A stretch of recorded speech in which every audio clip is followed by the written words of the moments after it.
ॐ शुक्लाम्बरधरं विष्णुं शशिवर्णं चतुर्भुजं प्रसन्नवदनं ध्यायेत् सर्वविघ्नोपशान्तये व्यासं वसिष्ठनप्तारं शक्तिः पौत्रमकल्मषं पराशरात्मजं वन्दे शुकतातं तपोनिधिं व्यासाय विष्णुरूपाय व्यासरूपाय विष्णवे नमो वै ब्रह्मनितये वासिष्ठाय नमो नमः अविकाजाय शुद्धाय नित्याय परमात्मने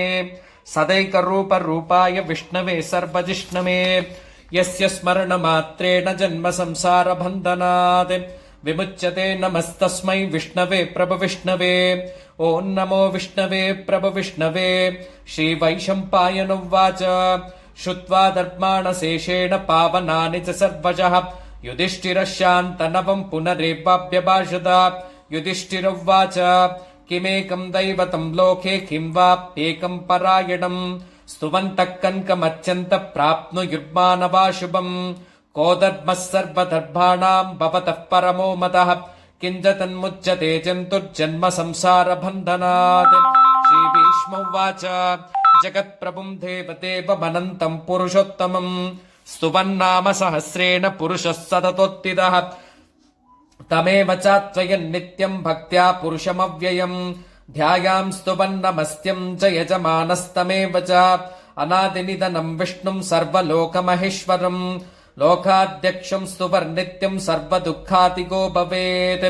ब्रह्मण्यम् सर्वधर्मज्ञम् लोकानाम् कीर्तिवर्धनम् लोकनाथम् महद्भूतम् सर्वभूतभवोद्भवम् एष मे सर्वधर्माणाम् धर्मोऽधिकतमो मतः यद्भक्त्याः पुण्डरीकाक्षम् स्तवैरच्चेन्नरः सदा परमं यो महत्तेजः परमं यो महत्तपः परमं यो महद्ब्रह्म परमं यः परायणम् पवित्राणाम् पवित्रं यो मङ्गलानाम् च मङ्गलम् दैवतं देवतानाम् च भूतानाम् यो मयः पिता यतः सर्वाणि भूतानि भवन्त्यादियुगागमे यस्मिंश्च प्रलयं यान्ति पुनरेव युगक्षये तस्य लोकप्रधानस्य जगन्नाथस्य भूपते विष्णोर्नाम सहस्रम् मे शृणु पापभयापहम् यानि नामानि गुम्नानि विख्यातानि महात्मनः ऋषिभिः परिगीतानि तानि वक्ष्यामि भूतये ऋषिर्नाम्नाम् सहस्रस्य वेदव्यासो महामुनिः छन्दोऽनुष्टुप् तथा देवो भगवान् देवकीसुतः अमृतांशुद्भवो बीजम् शक्तिर्देवकीनन्दनः त्रिसामाहृदयम् तस्य शान्त्यर्थे विनियुज्यते विष्णुम् जिष्णुम् महाविष्णुम् प्रभविष्णुम् महेश्वरम् अनेकरूपदैत्यान्तम् नमामि पुरुषोत्तमम् अस्य श्रीविष्णोर्दिव्यसहस्रनामस्तोत्रमहामन्त्रस्य श्रीवेदव्यासो भगवान् ऋषिः अनुष्टुप् श्रीमहाविष्णुः परमात्मा श्रीमन्नारायणो देवता अमृतांशुद्भवो भानुरिति बीजम् देवकीनन्दनः स्रष्टेति शक्तिः उद्भवः क्षोभनो देव इति परमो मन्त्रः शङ्खपुन्नन्दकी चक्रीति कीलकम् शान्तदन्वागदाधर इत्यस्त्रम् रताङ्गपाणिरक्षोभ्य इति नेत्रम् त्रिसामासामगः सामेति कवचम् आनन्दम् परब्रह्मेति योनिः ऋतुः सुदर्शनकाल इति दिग्बन्धः श्रीविश्वरूप इति ध्यानम् श्रीमहाविष्णुप्रीत्यर्थे सहस्रनाम जपे विनियोगः ध्यानम् श्रीरोदन् तत्प्रदेशेषु चिमनिविलसत्सैकते मौक्तिकानाम् मालाक्लुप्तासनस्तस्फटिकमणिनिभैर्मौक्तिकैर्मण्डिताङ्गः शुभ्रैरभ्रैरभ्रैरुपरि विरचितैर्मुक्तपीयूषवर्षैः आनन्देनः पुनीयादनिदनिन कदा शङ्खपाणिर्मुकुन्दः भूः पादौ यस्य नाभिर्विरनसुरनिलश्चन्द्रसूट्यौ च नेत्रे कर्णावाशा शिरोध्यौर्मुखमपि दहनो यस्य वास्तेयमब्धि अन्तस्तम् यस्य विश्वम् सुरनरकगोभोधि गन्धर्वदित्तेः चित्रम् ब्रह्मम् यतेतम् त्रिभुवनवपुषम् विष्णुमीशम् नमामि ॐ नमो भगवते वासुदेवाय शान्ताकारम् भुजगशयनम् पद्मनाभम् सुरेशम् विश्वाधारम् गगनसदृशम् मेघवर्णम् शुभाङ्गम् लक्ष्मीकान्तम् कमलनयनम् योगिध्यानगम्यम् वन्दे विष्णुम् भवभयहरम् सर्वलोकैकनाथम् మేఘశ్యామం పీతకౌశేయవాసం శ్రీవత్సాంకం కౌస్తుభోర్పాసితాంగం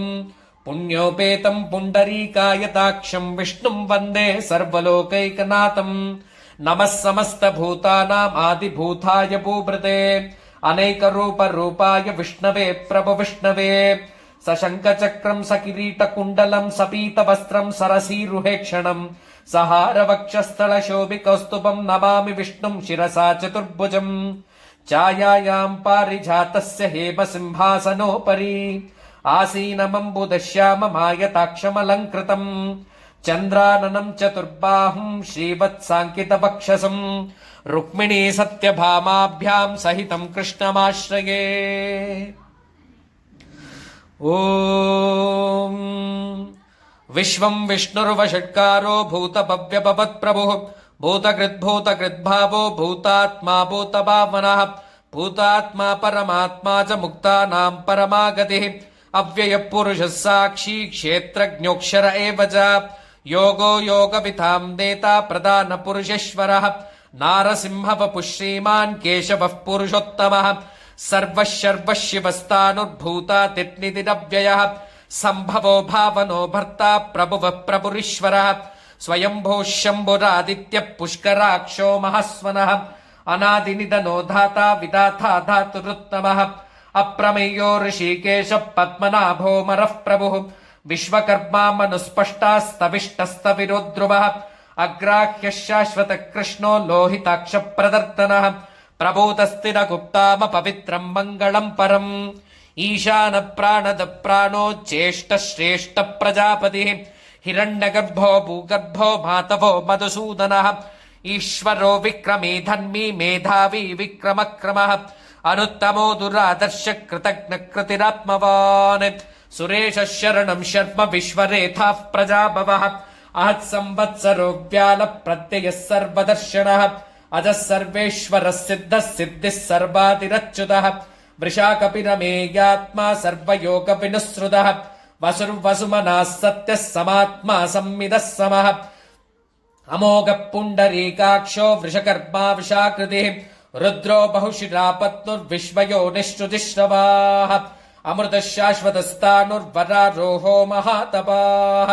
సర్వగः సర్వవిద్భానుర్విశ్వక్సేనో జనార్దనः వేదో వేదవిదవ్యంగో వేదాంగో వేదవిత్కవిః లోకాధ్యక్షः సురాధ్యక్షో ధర్మాధ్యక్ష కృతాకృతः చతురాత్మా చతుర్వ్యూహశ్చతుర్దంష్టశ్చతుర్భుజः భ్రాజిష్ణుర్భోజనం భోక్తా సహిష్ణుర్జగదాతిజः అనగో విజయో జేతా విశ్వయోనిః పునర్వసుః ఉపేంద్రో వామనః ప్రాంశురమోఘः శుచిరుర్చితः అతీంద్రः సంగ్రహः సర్పో తుతాత్మా నియమో యమः వేద్యో వేద్యः సదా యోగి వీరः మాధవో మధుః అతీంద్రియో మహామాయో మహోత్సాహో మహాబలः మహాబుద్ధిర్మహావీర్యో మహాశక్తిర్మహత్యుతిः అనిర్దేశ్య బహుః శ్రీమాన్ అమేయాత్మా మహాదృత్ మహేశ్వాసో మహీభర్తా శ్రీనివాసः సతాంగతిः అనిరుద్ధः సురానందో గోవిందో గోవిదాంపతిः మరీచిద్దమనోహంసः సుపర్ణో భుజగోత్తమः హిరణ్యనాభः సుతపాః పద్మనాభः ప్రజాపతిः అమృత్యుత్సర్వదిత్సింహः సంధాతా సంధిమాన్ స్థిరः అజో దుర్భర్షణः శాస్తా విశ్యుదాత్మా సురారిః గురుర్గురుదమో దామः సత్యः సత్యపరాక్రమः నిమిషో నిమిషः సప్తి వాచస్పతిరుధారతేః అగ్రణీ బ్రాహ్మణీ శ్రీమాన్ న్యాయో నేతా సమీరణः సహస్రమూర్ధా విశ్వాత్మా సహస్రాక్షः సహస్రపాత్ ఆవర్తనో నివృత్తాత్మా సంవృతः సంభవర్ధనः అదత్సంవత్కథోదంది దరిణో ధరణీధరः సుప్రసాద ప్రసన్నాత్మా విశ్వజుత్ విశ్వకుత్ విభుః సత్కర్తా సత్కృతः సాధుర్జంతుర్నారాయణో నరः అసంఖ్యేయో ప్రమేయాత్మా విశిష్టः శిష్టకుచ్యుచిః సిద్ధార్థः సిద్ధ సంకల్పः సిద్ధితः సిద్ధి సాధనः వృషాహీ వృషభో విష్ణుర్విషపర్వా విశోదనः వర్తనో వర్ధమానశ్చ వివిక్తశ్రుతిసాగరः సభుజో దుర్ధరో వాగ్మీ మహేంద్రో వసుదో వసుః నైకరూపో బృహద్రూపः శిబివిష్ట ప్రకాశనः ఓజస్తేజోజ్జుదిదల ప్రకాశాత్మా ప్రతాపనః रुद्रस्पष्टाक्षरो मन्त्रश्चन्द्रांशुद्भास्करद्युतिः अमृतांशुद्भवो बाणः शशबिन्दुः सुरेश्वरः औषधम् जगतः सेतुः सत्यधर्मपराक्रमः भूतभव्यपवन्नाथः पवनः पावनो नलः कामः कामकृत्कान्तः कामः कामप्रदप्रभुः युगाधिकृत्युगावर्तो नैकमायो महाशनः अदृश्यो व्यक्तरूपश्च सहस्रजितनन्तजित् इष्टो विशिष्टः शिष्ठेतः शिखण्डी नगुशो वृषः क्रोधः क्रोधकृत्कर्ता विश्वबाहुर्महीधरः अच्युतप्रदितप्राणप्राणदो वासवानुजः अपाम्नितिरनिष्ठानमप्रमत्र प्रतिष्ठितः स्कन्दस्कन्दधरो दुर्यो वरदो वायुवाहनः वासुदेवो बृहद्भानुरादिदेवः पुरन्दरः अशोकस्ताणरस्ताणः शूडः शौरिज्जनेश्वरः अनुकूलः शतावर्तः पद्मी पद्मनिभेक्षणः पद्मनाभो रविन्दाक्षः पद्मगर्भः शरीरभृत् महर्दिवृद्धो वृद्धात्मा महाक्षो गरुडध्वजः अतुलः शरमो भीमः समयज्ञो हविर्हरिः सर्वलक्षणलक्षण्यो लक्ष्मीवान् समितिञ्जयः विच्चरो रोहितो मार्गो हेतुर्दामोदरः सहः महीधरो महाभागो वेगवान् विताशनः उद्भवः क्षोभनो देवः श्रीगर्भः परमेश्वरः करणङ्गारणङ्गत्ता विकर्ता गहनो गुहः व्यवसायो व्यवस्थानः संस्थानस्तानदो ध्रुवः परचित्परमस्पष्टः तुष्टः पृष्टः सुभिक्षणः रामो विरामो विरदो मार्गो नेयो नयो नयः वीरः शक्तिमताम् श्रेष्ठो धर्मो धर्मविदुत्तमः वैकुण्ठः पुरुषः प्राणः प्राणदः प्रणवः पृथुः हिरण्यगर्भः शत्रुघ्नो व्याप्तो वाजिरदोक्षदः ऋतुः सुदर्शनः कालः परमेष्टि परिग्रहः उग्रः संवत्सरो दक्षो विश्रामो विश्वदक्षिणः विस्तारस्तामरस्ताणु प्रमाणम् बीजमव्ययम् अर्थोऽनर्थो महाकोशो महाभोगो महाधनः अनिर्विण्णस्त विष्णो भूर्धर्मयोगो महामगः नक्षत्रमेमिन्नक्षत्रीम् क्षमः क्षामः समीहनः यज्ञो महीतश्च कृतस्तत्तम् सताम् गतिः सर्वदर्शी विमुक्तात्मा सर्वज्ञो ज्ञानमुत्तमम् सुब्रतः सुमुखः सूक्ष्मः सुहोदः सुहदः सृहत् मनोहरोजितक्रोधो वीरबाहुर्विदारणः स्वापनः सुबसोऽभ्यापि नैकात्मा नैककर्मकृते वत्सरो वत्सलो वत्सी रत्नगर्भोदनेश्वरः धर्मकुद्धर्मकुद्धर्मी सदसश्चरमक्षरम् अभिज्ञाता सहस्रांशुर्विधाता कृतलक्षणः गभस्तिमे सत्युत्संहो भूतमहेश्वरः आदिदेवो महादेवो देवेशो देवगुद्गुरुः उत्तरो गोपतिर्गोप्ता ज्ञानगम्यः पुरातनः शरीरभूतभृद्भोक्ता कपीन्द्रो भूरिदक्षिणः सोमभो वृतपः सोमः पुरुचित्पुरुषत्तमः विनयो जयः सत्यसन्धो दाशार्गः सात्वताम्पती जीवो विनयिदाः साक्षी मुकुन्दो मितमिक्रमः अम्भो निधिरनन्तात्मा महोदयुदयोऽन्तकः अजो महाजस्वाभाव्यो जितामित्रप्रमोदनः आनन्दो नन्दनो नन्दस्तत्यधर्मा त्रिविक्रमः माजिक्कबिलाचाड्यकृतज्ञो मेदिनीपतिः कृपजच्युपदाध्यक्षो महाशृङ्गः कृतान्तकृत् महावराहो गोविन्दः सुषेणः कनकाङ्गदी गुह्यो गभीरो गहनो गुप्तश्चक्रगदाधरः वेदास्वाङ्गोजितः कृष्णो दृढः सङ्कर्षणोज्जुतः वरुणो वारुणो वृक्षः पुष्कराक्षो महामनाः भगवान् भगवानन्दी वनमाली हलायुधः आदित्योर्ज्योतिरादित्यः सहिष्णुर्गतिसत्तमः शुदन्वाकण्डपरशुद्धारुणोद्रपिणप्रदः दिवच्चिच्चिदुद्वासो वाचस्पतिरयो निजः त्रिसामासामगः सामनिर्माणम् भेषजम् पिशति सन्न्यासगच्छमशान्तो निष्ठा शान्तिः परायणम् शुभाङ्गः शान्तिदष्टिष्टा कुमुदः कुमलेशयः गोहितो गोपतिर्गोप्ता वृषभाक्षो वृषप्रियः अनिवृत्ति निवृत्तात्मा सङ्क्षेप्ताक्षेमकुक्षिवः श्रीवत्सपक्षा श्रीवासः श्रीपतिः श्रीमताम्बरः श्रीधः श्रीशः श्रीनिवासः श्रीनिधिः श्रीरिभावनः श्रीधरः श्रीकरः श्रेयः श्रीमान् लोकत्रयाश्रयः स्वक्षः स्वङ्गः शतानन्दो नन्दिर्ज्योतिर्गणेश्वरः विजितात्मा विधेयात्मा सत्कीर्तिश्चिन्न संशयः उतीर्णः सर्वदिक्चक्षुरणीशः शाश्वतस्थिरः भूषयो भूषणो भूतिर्विशोकः शोकनाशनः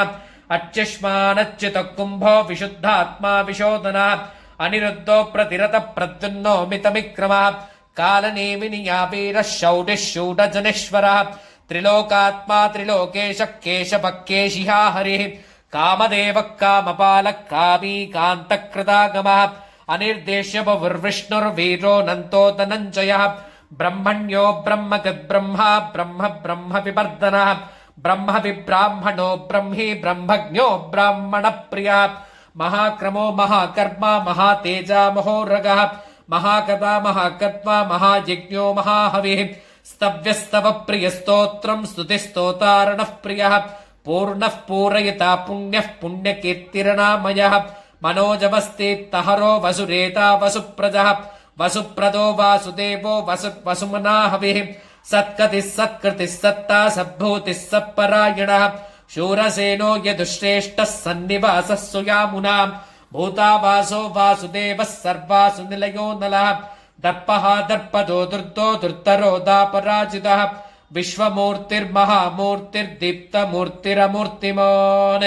अनेकमूर्तिरव्यक्तः शतमूर्तिः शताननः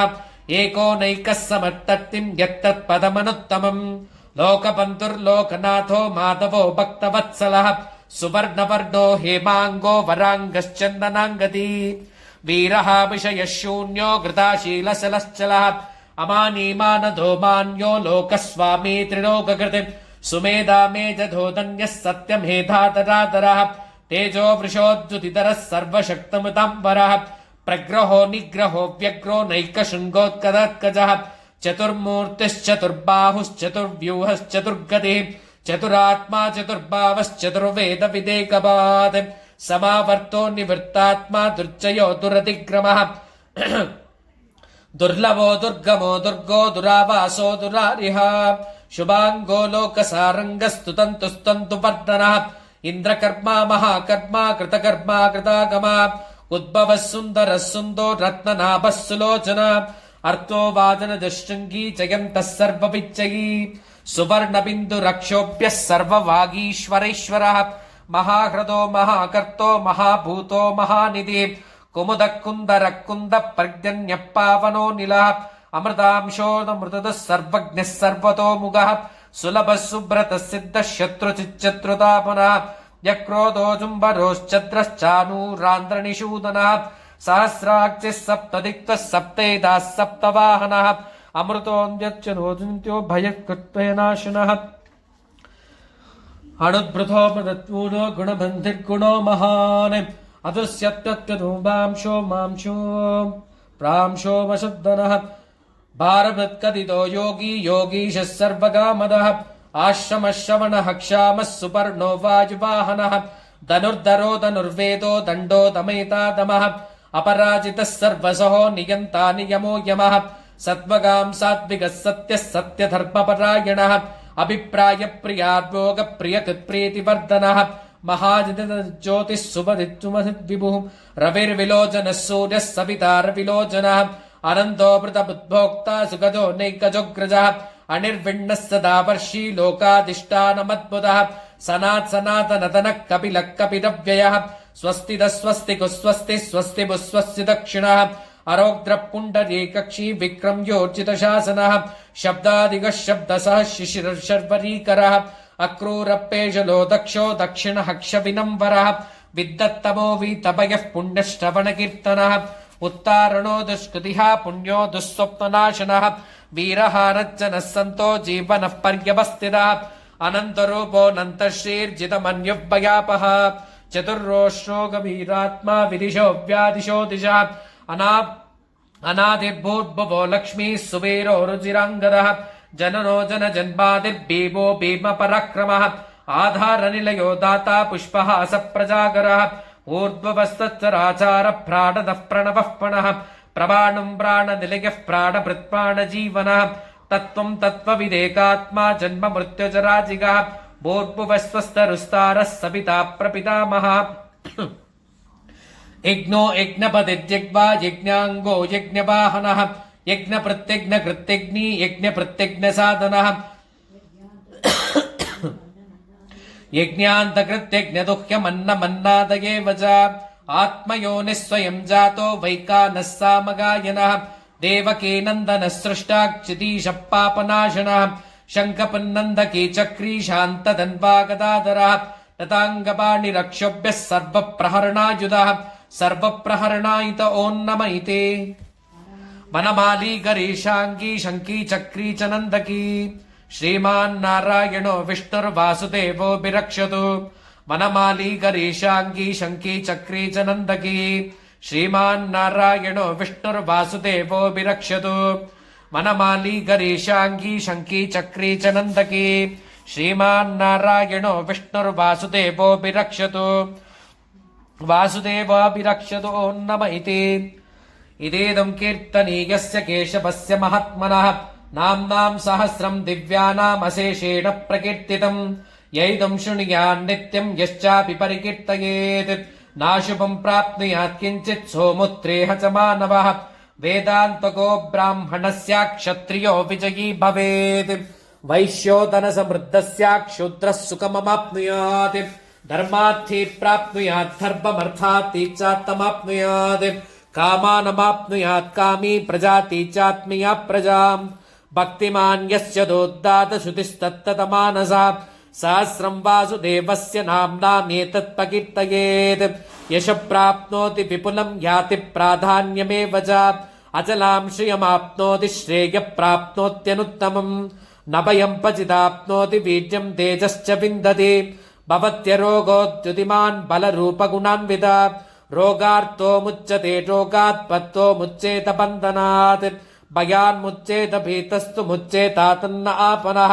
दुर्गामिति न नक्षान्तु पुरुषः पुरुषोत्तमम् स्तुवन्नाम सहस्रेण नित्यम् भक्तिसमन्वितः वासुदेवाश्रयो मर्त्यो वासुदेवपरायणः सर्वपापविशुद्धात्मा याति ब्रह्म सनातनम् न वासुदेव भक्तानामशुभम् विद्यते पजिते जन्म मृत्युजराभ्यादि भयम् नैवोपजायते इमम् सममदीयानश्रद्धा भक्तिसमन्वितः युज्येकात्मतु दक्षान्तिः श्रीतुतिष्ठति कीर्तिभिः न क्रोधो न तमात्सल्यम् न लोभो नाशुभामतिः भवन्ति कृतपुण्यानाम् भक्तानाम् पुरुषोत्तमे द्यौषचन्द्रार्कनक्षत्राकम् दिशोर्भूर्महोदधिः वासुदेवस्य वीर्येण विधृतानि महात्मनः ससुरासुरगन्धर्वम् स यक्षोदत राक्षसम् जगत्वजे वत्ततेतम् कृष्णस्य च चराचरम् इन्द्रियाणि मनोबुद्धिः सत्त्वम् तेजो बलम् द्युतिः वासुदेवात्मकान्याहुः क्षेत्रम् क्षेत्रज्ञ एव च सर्वागमानामाचार प्रथमम् परिकल्पते आचार प्रभुवो धर्मो धर्मस्य प्रभुरच्युतः विषयः पितरो देवा महाभूतानि दातवः जङ्गमा जङ्गमम् चेतन् जगन्नारायणोद्भवम् योगो ज्ञानम् तथा साङ्ख्यम् विद्या शिल्पातिकल्मजा वेदाः शास्त्राणि विज्ञानवेदत्सर्वम् जनार्दनात् एको विष्णुर्महद्भूतम् बुधद्भूतान्यनेकशः त्रीन् लोकान् व्याप्य भूतात्मा भूते विश्वभुवव्ययः इमम् सबम् भगवतो विष्णोर्व्यासेन कीर्तितम् पठेत्यैच्छेत् पुरुषः श्रेय प्राप्तुम् सुखानि च विश्वेश्वरमजम् देवम् जगतः प्रभुमव्ययम् भजन्ति ये पुष्कराक्षम् न ते यान्ति पराभवम् न ते यान्ति पराभवम् ओन्नम इति अर्जुन उवाच पद्मपत्र विशालाक्ष पद्मनाभसुरोत्तमा भक्तानामनुरक्तानाम् त्राता भव जनार्दन श्रीभगवानुवाच यो माम् नाम सहस्रेण स्तोतुमिच्छति पाण्डव सोऽहमेकेन श्लोकेन स्तुत एव न संशय ओन्नम इति व्यास उवाच वासनाद्वासुदेवस्य वासितम् भुवनत्रयम् सर्वभूतनिवासोऽसि वासुदेव नमोऽस्तुते वासुदेव नमोऽस्तुत ओन्नम इति पार्वत्युवाच केनोपायेन लघुना विष्णोर्नाम सहस्रकम् पठ्यते पण्डितैर्नित्यम् श्रोतुमिच्छाम्यहम् प्रभो ईश्वर उवाच श्रीराम राम रामेति रमे रामे मनोरमे सहस्रनाम तत्तुल्यम् राम नाम वरानने श्रीराम राम रामेति रमे रामे मनोरमे सहस्रनाम तत्तुल्यम् राम नाम वरानने श्रीराम राम रामेति रमे रामे मनोरमे सहस्रनाम तत्तुल्यम् राम नाम वरानने राम नाम वरानन ओन्नम इति ब्रह्म उवाच नमोस्तनन्ताय सहस्रमूर्तये सहस्रपाद शिशिरोर्बाहवे सहस्रनाम्ने पुरुषाय शाश्वते सहस्रकोटियुगधारिणे नमः सहस्रकोटियुगधारिणे नम ॐ नम इति सञ्जय उवाच यत्र योगेश्वर कृष्णो यत्र पार्थो धनुर्धरः तत्र श्रीर्विजयो भूतिर्ध्रुवाणीतिर्मतिर्मम श्रीभगवानुवाच अनन्याश्चिन्तयन्तो मा ये जनाः पर्युपासते तेषाम् नित्याभियुक्तानाम् योगक्षेमम् महाम्यहम् परित्राणाय साधूनाम् विनाशाय च दुष्कृताम् धर्मसंस्थापनार्थाय सम्भवामि युगे युगे आर्ता विषण्णाः शिथिलाश्च भीता घोरेषु शभ्यादिषु भक्तमानाः संकीर्त्य नारायण शब्दमात्रम् विमुक्तदुःखाः सुखिनो भवन्तु कायेन वाचा मनसेन्द्रियैर्वा बुद्ध्यात्मना वा प्रकृते स्वभावात् करोमि यद्यः सकलम् परस्मै नारायणायेति समर्पयामि।